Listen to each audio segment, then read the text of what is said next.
Au nom du Père et du Fils et du Saint-Esprit. Amen. Viens, Esprit de sainteté, viens, Esprit de lumière, viens, Esprit de feu, viens nous embraser. Bien-aimés dans le Seigneur, nous sommes aujourd'hui le lundi 6 décembre 2021, lundi de la deuxième semaine de l'Avent.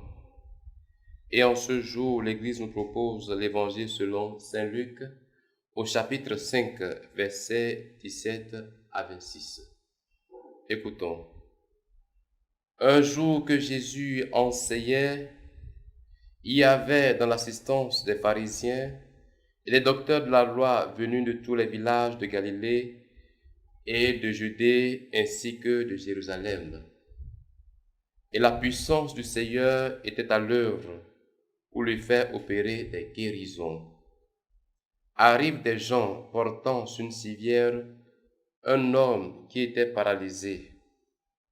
Ils cherchaient à le faire entrer pour le placer devant Jésus. Mais ne voyant pas comment faire à cause de la foule, ils montèrent sur le toit et en écartant les tuiles, ils le firent descendre avec sa civière en plein milieu devant Jésus. Voyant leur foi, il dit, « Homme, tes péchés te sont pardonnés. » Les scribes et les pharisiens se mirent à raisonner. « Qui est-il celui-là? Il dit des blasphèmes. Qui donc peut pardonner les péchés, sinon Dieu seul? » Mais Jésus, saisissant leurs pensées, leur répondit, « Pourquoi ces pensées dans vos cœurs? Qu'est-ce qui est le plus facile? Dire tes péchés te sont pardonnés ou dire lève-toi et marche?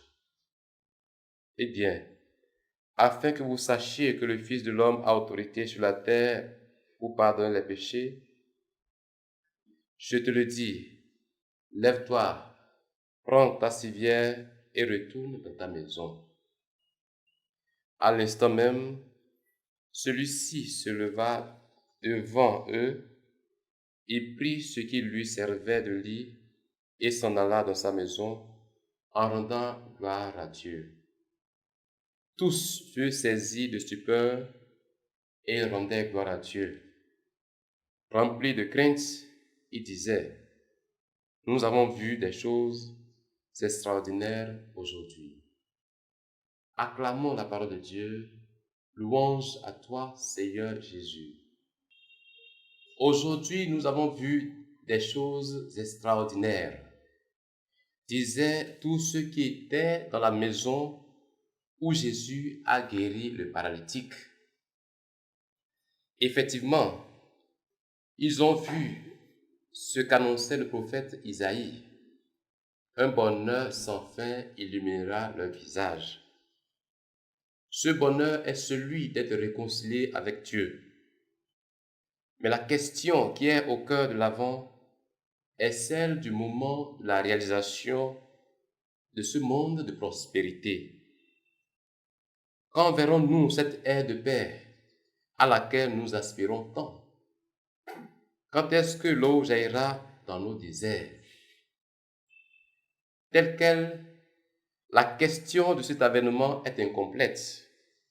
En effet, elle est liée à la foi. Comme le montre le miracle opéré par Jésus dans l'évangile qui nous est proposé en ce jour, la foi permet la venue de signes extraordinaires. Ainsi, ceux qui disent avoir vu des choses extraordinaires n'ont pas eu la foi à cause d'elles, mais par elles, ils ont eu confirmation de la vérité que leur foi permet d'atteindre. Saint Luc l'explique ainsi. Voyant leur foi, Jésus dit, « Bien-aimés dans le Seigneur, nous sommes ainsi invités en ce jour à l'acte de foi qui transforme nos cœurs.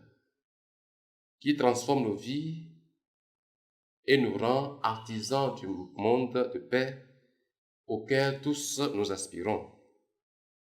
Ce temps de l'Avent n'est pas une attente passive, mais un temps d'attente constructive. Exerçons-nous alors en ce jour à acquérir cette foi qui est abandon et non passivité. Que le Seigneur nous y aide. Amen. Au nom du Père et du Fils et du Saint-Esprit. Amen.